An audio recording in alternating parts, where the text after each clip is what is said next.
नांदेड़ जिले में पहले दिन असेंबली के लिए एक भी नामजदगी दाखिल नहीं हुई। लोकसभा के ज़िमनी इंतखाबात में एक आज़ाद उम्मीदवार का नामजदगी फॉर्म जमा किया गया। 9 असेंबली हलकों में मजमूई तौर पर 411 फॉर्म जबकि लोकसभा के लिए 45 फॉर्म लिए गए। नांदेड़ जिले के 9 असेंबली हलकों में मंगल के रोज़ पहले दिन किसी भी उम्मीदवार ने नामजदगी फॉर्म दाखिल नहीं किया। 200 से ज़्यादा उम्मीदवारों ने 411 नामजदगी फॉर्म हासिल किए, जबकि नांदेड़ लोकसभा ज़िमनी इंतखाबात के लिए आज पहले ही दिन एक आज़ाद उम्मीदवार ने अपना नामजदगी फॉर्म जमा करवाया।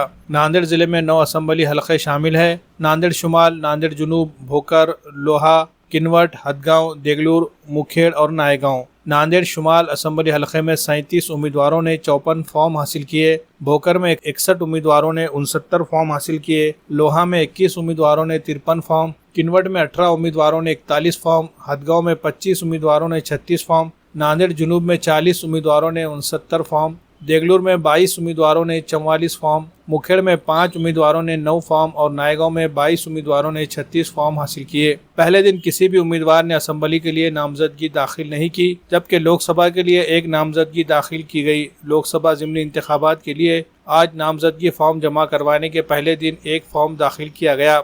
आज 25 अफराद ने 45 नामजदगी फॉर्म हासिल किए। नामजदगी दाखिल करने वाले आज़ाद उम्मीदवार जफ़र अली खान हैं। इंतखाबी शेड्यूल कुछ इस तरह से है। नोटिफिकेशन जारी की गई 22 अक्टूबर को। नामजदगी दाखिल करने की आखिरी तारीख 29 अक्टूबर है। नामजदगी की जांच 30 अक्टूबर को की जाएगी। नामजदगी वापस लेने की आखिरी तारीख 4 नवंबर है। पोलिंग की तारीख 20 नवंबर, जबकि वोटों की गिनती 23 नवंबर को की जाएगी। इस सिलसिले में जिला कलेक्टर डॉक्टर अभिजीत राऊत ने कुछ तफसीलात इस तरह बयान की। एप्रिल 2024 मध्ये झालेल्या लोकसभेच्या निवडणुकीप्रमाणेच यावेळेस सुद्धा भारत निवडणूक आयोगाने दिव्यांग नागरिक आणि जे ज्येष्ठ नागरिक आहेत अशा मतदारांसाठी घरपोच मतदानाची सुविधा ही उपलब्ध केलेली आहे। त्यासाठी आज म्हणजे दिनांक 22 ऑक्टोबर पासून ते 27 ऑक्टोबर पर्यंत आपण त्याचे फॉर्म्स भरून घेणार आहोत। हे फॉर्म्स बीएलओ आपल्या घरी येऊन आपल्याकडनं भरून घेतील।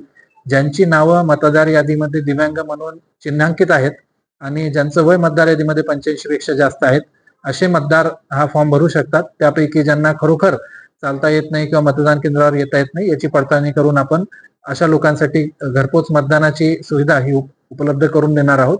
तरी त्या अनुषंगाने सर्व ज्येष्ठ नागरिक आणि दिव्यांग मतदारांना माझं आवाहन आहे की आपल्याकडे जेव्हा बीएलओ येतील त्यावेळेस आपण हा फॉर्म भरून द्यावा व ही जी सुविधा आहे याचा लाभ घ्यावा।